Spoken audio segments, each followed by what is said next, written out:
बारिश हो रही थी। गांव की कच्ची गलियां कीचड़ से भरी हुई थीं और हवा में अजीब सी उदासी थी। गांव के एक कोने में मिट्टी का एक पुराना सा घर था, जिसके दरवाजे पर एक बूढ़ी माँ खामोश बैठी थी। इसकी आंखें बार बार खाली रास्ते को देखती थीं, जैसे किसी का इंतजार हो। ये माँ कभी अकेली नहीं थी। कभी इस घर में हंसी गूंजती थी। एक बेटा था जो उसकी दुनिया था। गुर्बत थी, मगर माँ के दिल में शुक्र था।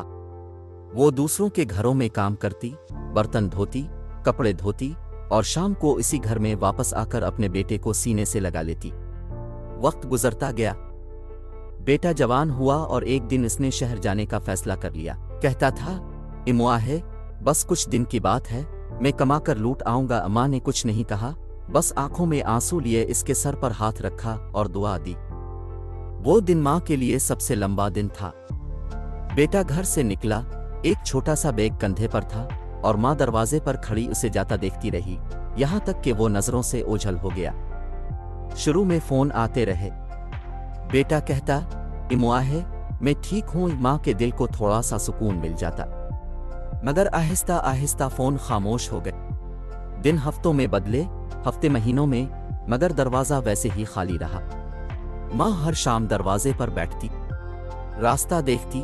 सूरज डूब जाता, अंधेरा छा जाता, मगर कोई नहीं आता। पुराना फोन मेज पर पड़ा रहता, खामोश, जैसे इसमें भी सांस नहीं बची हो।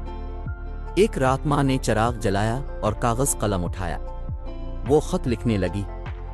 बेटे का हाल पूछती, अपनी खैरियत बताती और आखिर में लिखती, बेटा, अगर फुर्सत मिले तो वापस आ जाना, ये घर तुम्हारे बगैर सूना लगता है। वो खत कभी नहीं भेजा गया।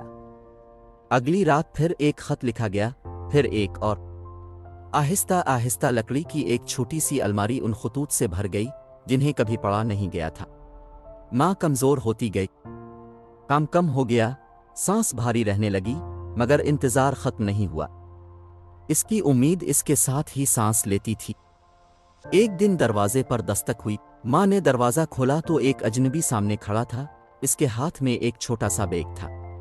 उसने नजरें झुकाकर कहा, इमुआ है, शहर से आया हूं। माँ के हाथ कांपने लगे। बैग जमीन पर गिर गया। इसमें बेटे के कपड़े थे और उसके साथ एक खामोश खबर जिसे सुनकर लफ्ज भी मर जाते हैं।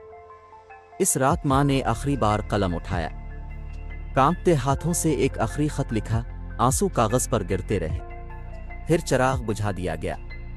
कुछ दिन बाद वो घर खाली था, दरवाजा बंद, सहन सुनसान और कमरे में वही अलमारी जिसमें पड़े थे वो खत जो कभी नहीं भेजे गए। सुबह सूरज निकला।